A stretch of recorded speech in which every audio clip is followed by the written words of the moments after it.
if we would play a little bit for me, Vincenzo. I don't have my music with me. Sometimes we don't need sheet music. Sometimes music is in soul. So, just once for me. Reluctantly, Vincenzo took the violin and, placing it properly in position under his chin, he began to play.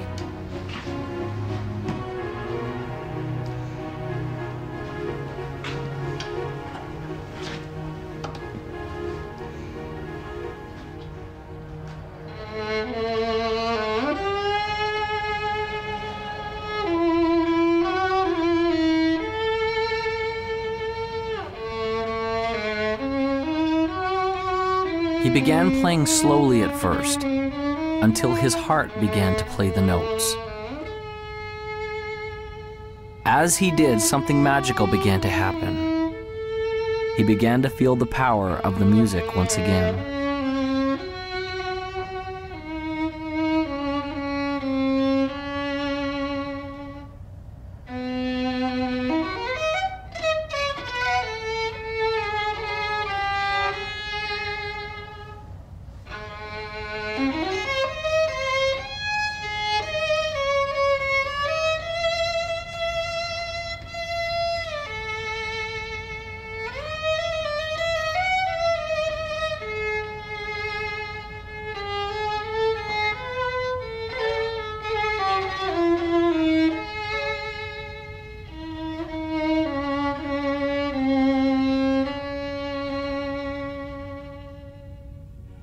When he had finished, a change had taken place, and there was hope.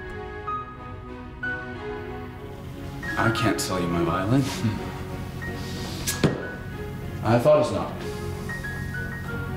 You keep the violin, Vincenzo, and play, all right? Vincenzo left the shop with a resolution that he would never again give up on his dream.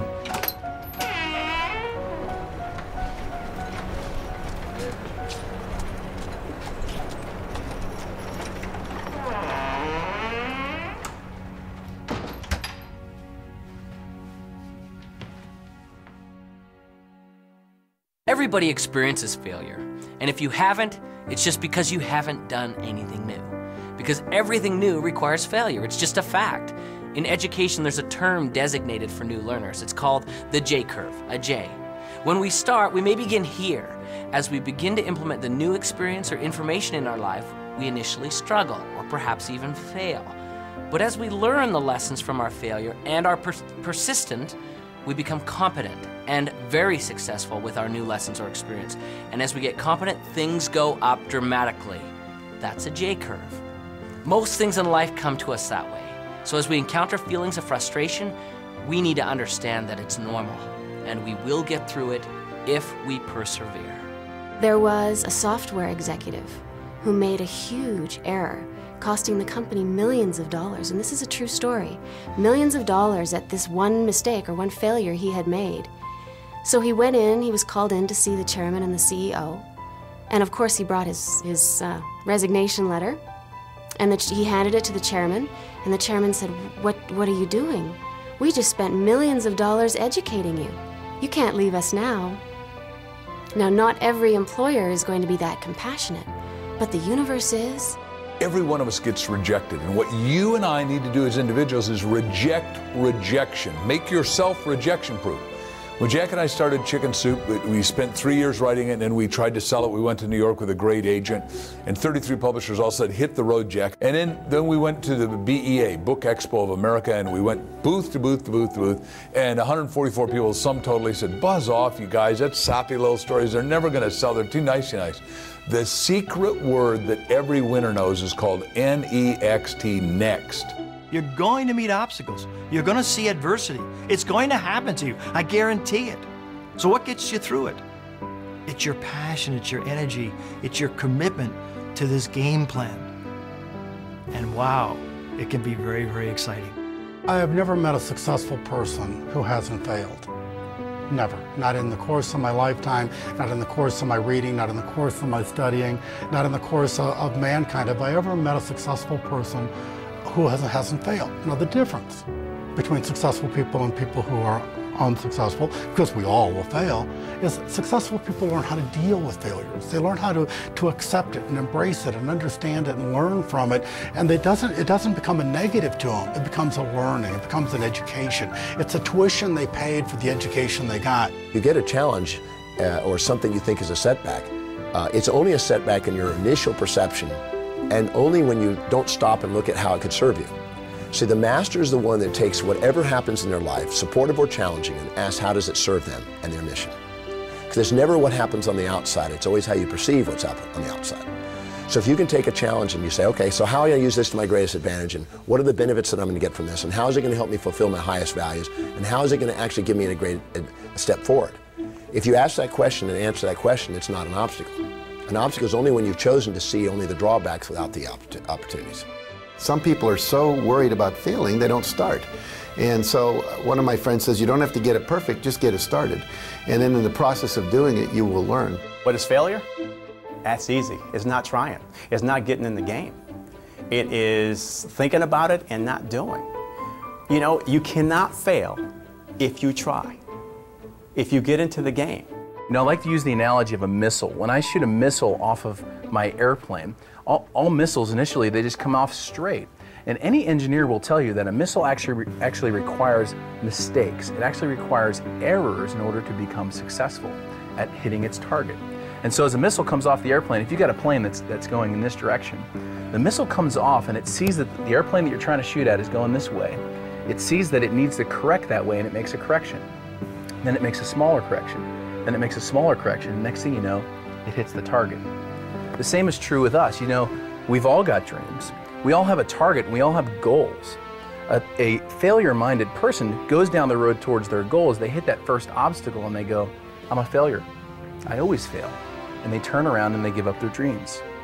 A success-minded person hits that first obstacle and they go, you know what, I'm going to be successful, and they make a correction just like that missile.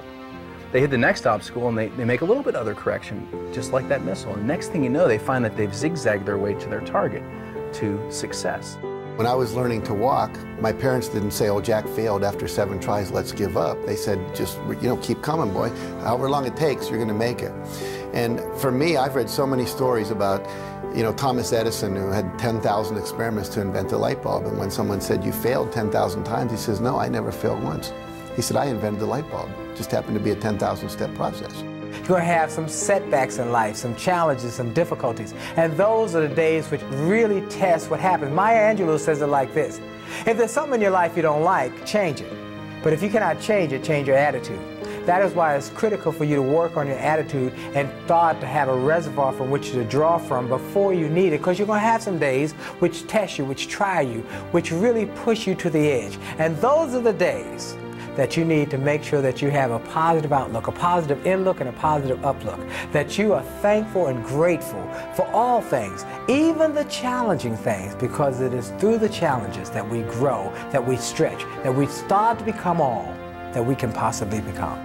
In our society, so often we focus on problems and obstacles and challenges and failures, and those kind of things paralyze us. They cause us to stop because we can't really see beyond that.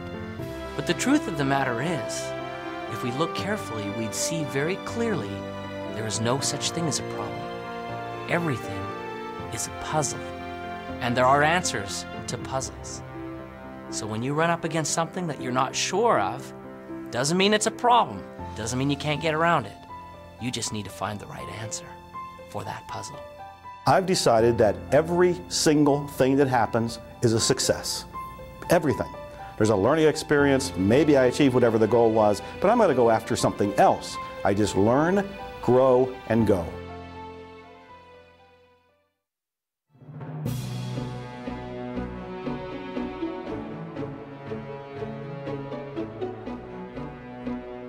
Once you reach a goal, whatever that is, or achieve a vision, and it may have evolved and it may be very different than when you first set out, you are basking only momentarily in that sense of accomplishment. You can enjoy it. Doesn't have to be a letdown, but what you'll find is that you've naturally expanded who you are, who you can be, and you'll have another vision that's even bigger.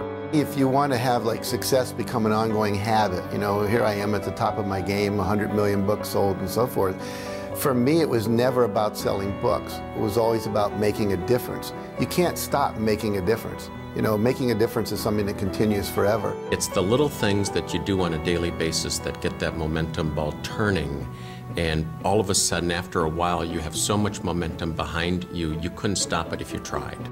You can have addictions that are actually good for you, that are actually taking you forward in life, that are actually keeping you healthy and happy, and success is one of those. When you start tasting success, you want more of it. Aristotle said, excellence is not an act, it's a habit. So you get in the habit of excellence, and then you can go as high and dimensional and multi-passionately purposeful as you want, which is